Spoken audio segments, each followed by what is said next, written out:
They say a photo is just a snapshot of a moment, 1 second, a blink in time. But what if that one photo breaks every rule you thought you understood about time, about space, and even life itself? What if that photo came from someone who was already gone?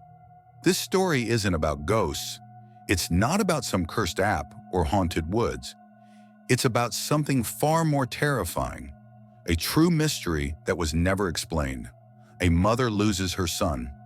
Search teams do everything right, but 2 days later, a photo appears out of nowhere, a selfie. His face lit up by flash, eyes wide, dirt on his cheek, and something behind him, something no one can identify. When they finally find his body, it's nowhere near where the photo said he was. No phone, no cave, just a boy lying still in a place where no one was looking. So how did the picture get sent? And where, or what, was that background?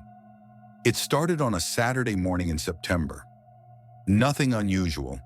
A 17-year-old boy, let's call him Alex, got ready for a solo hike. He'd done this route before, a simple forest trail just outside town. Trees, rocky hills, some streams. The kind of place where people go to clear their head. Alex wasn't the reckless type. He told his mom where he was going, packed snacks, charged his phone, even took a small power bank with him, just in case. He left home a little before 9 a.m. The weather was cool, the sky overcast.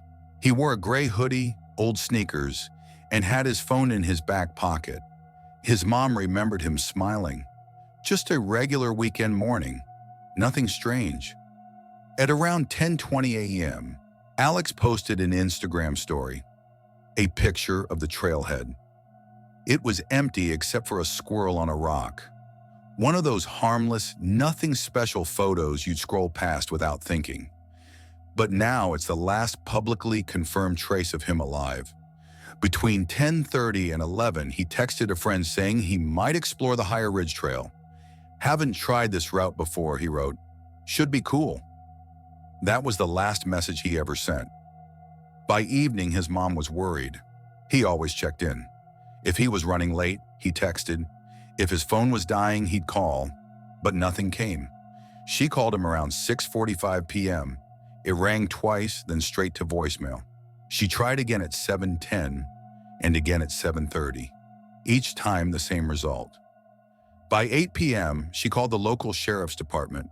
The search started before sunrise. First responders arrived just after 4 a.m. with dogs, lights, and thermal drones. Nothing. No signs of a fall, no tracks leaving the trail, no belongings. His mom kept calling his phone, even though it was now off. But something strange happened. Around 9:17 a.m. the next day, she got a ping. Not a call, not a text, a cloud sync notification. Her son's phone, according to the system, had just uploaded a photo to their shared family folder. At first, she thought it was an old picture. But when she opened the photo, her hands started shaking. It was him, a selfie. His hoodie was dirty. His face had a fresh scratch above his eyebrow. He was holding the phone low, and the flash had gone off, lighting his face and a portion of whatever was behind him. The background was what caught her attention first. It wasn't the forest, it wasn't the trail. It was stone, like the walls of a cave or tunnel. Cold gray rock curving behind his head, the kind of surface you don't see on open trails. She rushed the photo to the police. They examined the metadata. Timestamp 9:13 a.m. that same morning, just 4 minutes before it uploaded. GPS data, missing, corrupted, possibly stripped by the cloud system, or maybe never logged. But the strangest part? The area where the phone had last pinged during his hike was miles from any rock formations like the one in the photo. Search teams focused on caves, old mines, sinkholes, anything that could explain the photo. They found nothing. No tracks, no clothing, no trace of a fall. Then 4 days later, a body was found. In the least likely place of all, a flat open meadow on the opposite end of the park. No cliffs, no caves, no debris, just grass, dirt, and trees. The body was partially covered by brush. There were no signs of a struggle, no trauma, no wildlife damage, and no phone. Investigators were stunned. How did he get there? Why didn't anyone see him on the drones? And most of all, how did he take a photo in a place that didn't match where he was found? The official theory was vague. They suggested maybe he wandered in a daze. Maybe he was injured and disoriented. Maybe he climbed into a ditch with rocks to take shelter. But nothing in the terrain fit, and his body showed no signs of a long walk. His shoes weren't worn. His socks were barely dirty. His feet were clean. Too clean for someone who supposedly crossed 6 miles of rough terrain. As for the photo, they never recovered the phone.